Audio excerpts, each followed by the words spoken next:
So even more dramatic than is what has happened with the industrial techno revolution is now we're going to add another, we'll keep adding industrial techno, and I want to put another slash and put corporate as the next piece, because the corporate world and that reality as an entity has also been dramatically influential in terms of shaping the way our lives are lived.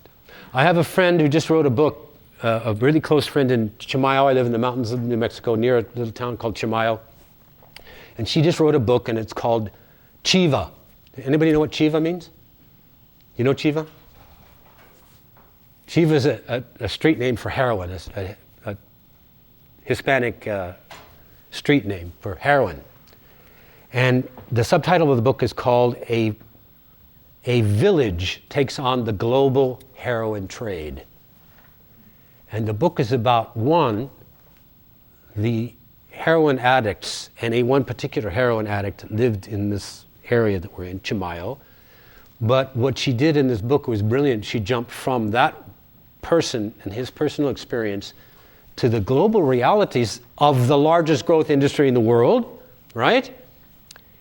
The governments, all of the governments of the world, and all the banking and all the corporate implications in all this, and how that implications of those large corporations have an impact on this one man here in the mountains of Chimayo.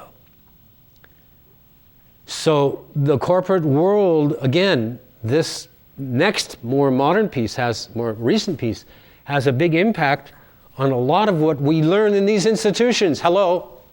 The ones I give an example, is the soybean. I still don't know where we all stand, how we stand together on the soybean thing. But the soy industry and the influence they've had in terms of creating scientific studies that prove the value of soy and soy products. Or the water.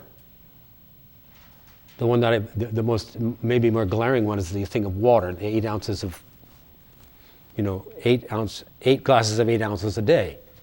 And how that really, and there's actually a mainstream, it's not an alternative person, it's a mainstream physician who is considered pretty much a solid scientific expert on hydration of the body, and he wrote an article about that, about how that was really promoted by the people that sell water in those little bottles. Excuse me.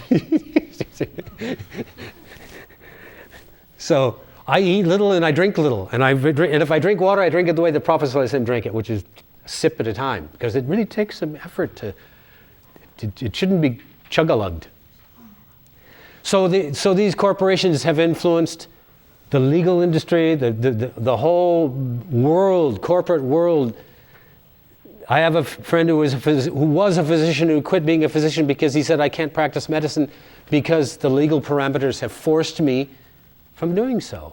And he didn't mean just in the level of insurance, and he didn't just mean that. He meant that he said, he was in a hospital, and he said, if a patient comes to me and I think I can all they need is just water, and I don't give them the antibiotics, I don't give them what was mandated for liability, he said, I won't have a job. So it's the legal industry that's also delineating his medical practice, or his practice as a healer. So that's the last piece of it. We can talk more about that.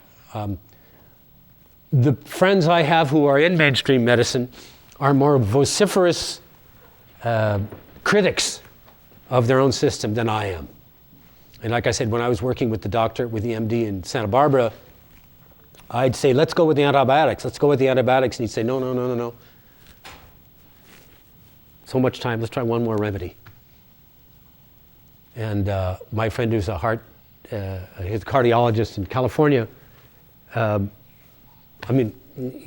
if you took him out of the context of being a cardiologist and listened to what he had to say about the practice of medicine, and he's one of the leading cardiologists in the country, he'd sound much more radical than the alternative medicine practitioner.